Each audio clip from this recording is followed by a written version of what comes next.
And then there was that girl who did the. Remember, there was some comedian, the ginger girl, who said something about Trump's daughter, called her like a slut or something like that. I don't remember. I actually don't remember that. Travis Kelce, who is Mr. Pfizer now, football player, pretending to date Taylor Swift. That ended fast, Eric. I mean, I was watching football, the highlights and stuff the last couple days. No mention of that. Quickly went and gone. So their week-long PR stunt In 2 weeks. finished, I guess. 2 weeks, maybe. Yeah, I believe. Yeah, because she showed up at the game, and then they're like, "Oh my god, she's going to come to the next game. She's friends with his friends now." Oh, Aaron that Rodgers was calls it. so painful to watch. Like, as you like, I'm not even like a big football guy. Like, I'll turn it on, right, and like kind of keep it as background noise, and just as just like I watch news. Like, I don't get super deep into it. I'm not on the fantasy league or anything like that.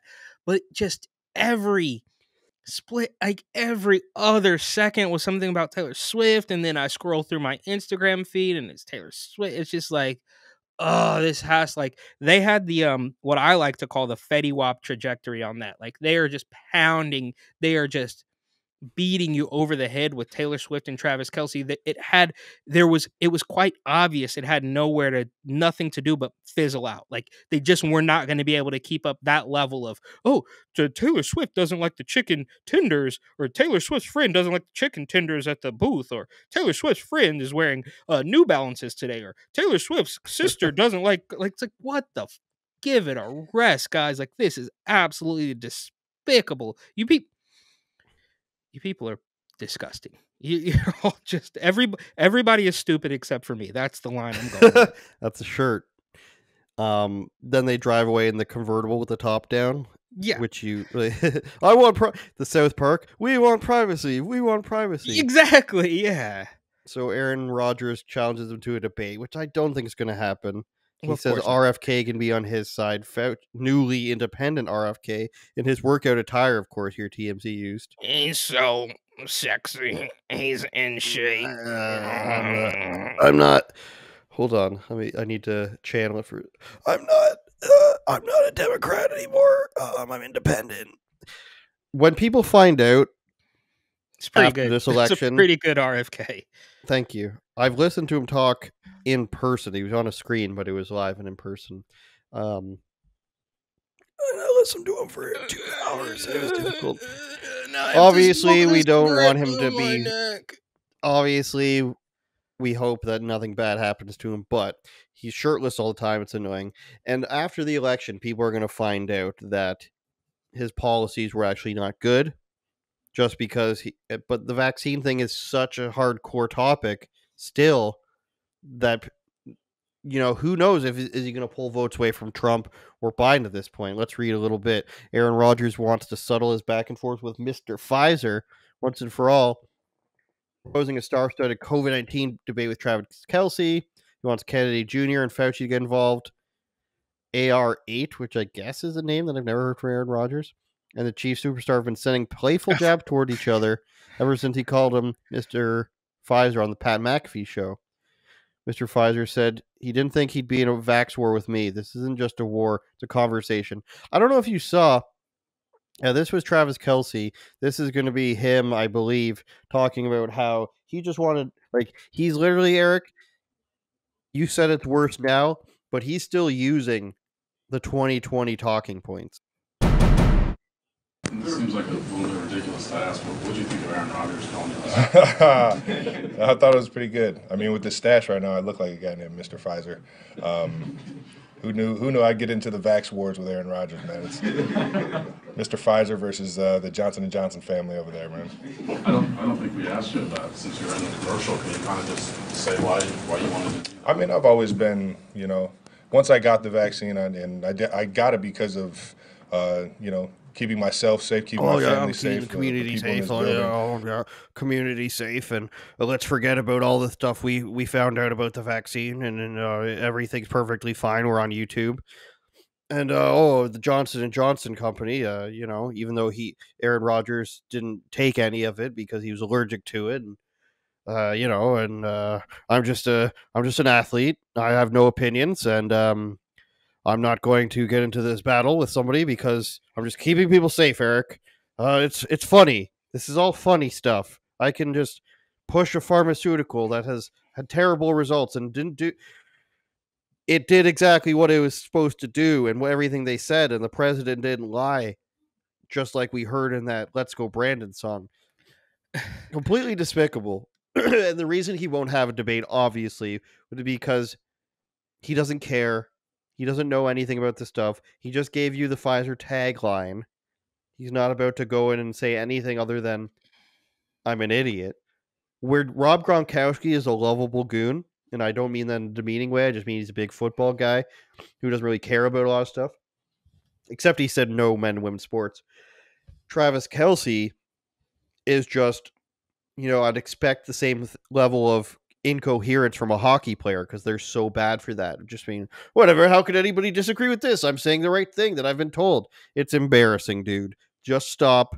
You shouldn't have injected yourself. How could vaccines be political? That's the next thing he's going to say. I didn't think it was political. Who knew? It's like Dylan Mulvaney. Like hiring trans people shouldn't be political, bruh. Well, my girlfriend's reading this Paris Hilton book, right? And they just have things in there. She sends me a picture of it. Things in there where it's just like something, something, something. Somebody discovered this, just like Christopher Columbus discovered America, and like saying like he really didn't. And it's like, what? Why would you put this in a book when obviously female Paris Hilton fans are not going to be like, you don't like her for her politics. And it's like the only reason they say this stuff, just like Travis Kelce, is because they're doing it on purpose to inject propaganda, or they've been propagated so much themselves that they think this is completely normal and uncontroversial. How could anybody disagree with this? How could anybody not like you argument sort of thing? Yeah, and we just saw from the Alana's post and whoever that weirdo lady she was supposedly texting, they literally said, we're going to inject more. So do we think for one split second they're going to inject more about climate change propaganda into TV and movies and entertainment, and they're not going to do it for anything else? This is quite obviously what's happening. And my point was that I think it's less offensive now because the word is out. Everybody knows this is just a money play. Before, you were playing with people when you were playing with the quote unquote science and you didn't know it was real, you didn't know if it worked. So he wasn't doing it back then. Now he's doing it after we all know that it's just a money play. So I think this He is a is little lying. bit but also it's like, dude, how come we never once got, hey, if you're scared of this virus or if you're quote unquote immunocompromised, you should look into this vaccine.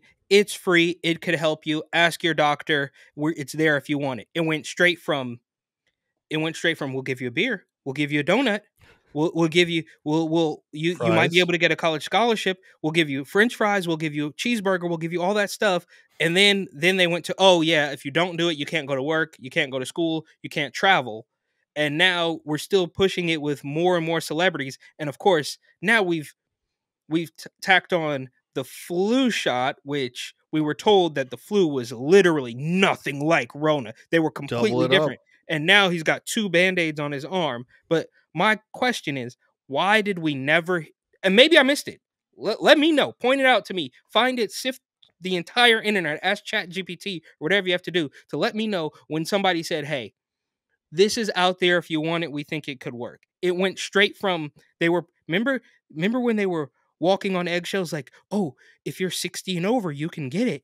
Oh, if you're 50 and over, you can get it. Oh, if you're 35 and over, you can get it." Pretending that everybody wanted to do it. Nobody wanted to do it. Then they gave you a cheeseburger. They gave you the incentives. Still nobody wanted to do it. Then they said you couldn't go to work, you couldn't go to school. Still nobody wanted to do it. Then they kicked people out of Applebee's in New York City because they didn't have their little vaccine card. The machine rolled on, and now finally they're like, okay, no more cards. Let's just force a football player who is arguably in the best health of his life as he ever will be. What is he, 30 years old? He's Yeah, like a 32 tight end. max, Yeah, 34. he's tight end. He's healthier than 99% of the population outside of other athletes, and he is getting a Rona and flu shot. Like, give me a dude. We're not this stupid. Well, like There was nobody even said after, "Hey, we were wrong about this." The president out and out lied. I just wanted to see what he said exactly again. The president lied. Pfizer lied. Johnson& and Johnson didn't lie. Their thing got pulled off the shelves. To be fair, who's the other companies that did it? They all lied about transmissibility. And now he's going back and saying the same things they said. Who knew I'd get into the vax wars with Aaron Rodgers, man? It's Mr. Pfizer versus the Johnson & Johnson family over there, man. I don't think we asked you about, since you're in the commercial, can you kind of just say why you wanted to do that? I mean, I've always been, once I got the vaccine, I got it because of, keeping myself safe, keeping my family safe, the people in this building. So yeah, I stand by it, 1,000%. You stand by doing the thing for the reasons they told you that turned out not to be true and were admitted to be true. Even BP Oil said, "We're sorry." Nothing like this from them. Just says the same thing. You could still, like Fauci said in the late 80s, you might be able to get AIDS from sitting next to a person for a long time. And then imagine saying that now. Also, without being, I don't even look, I don't even have to get on the conspiracy train of whatever population control and injuries and all of this stuff just to say I don't need it.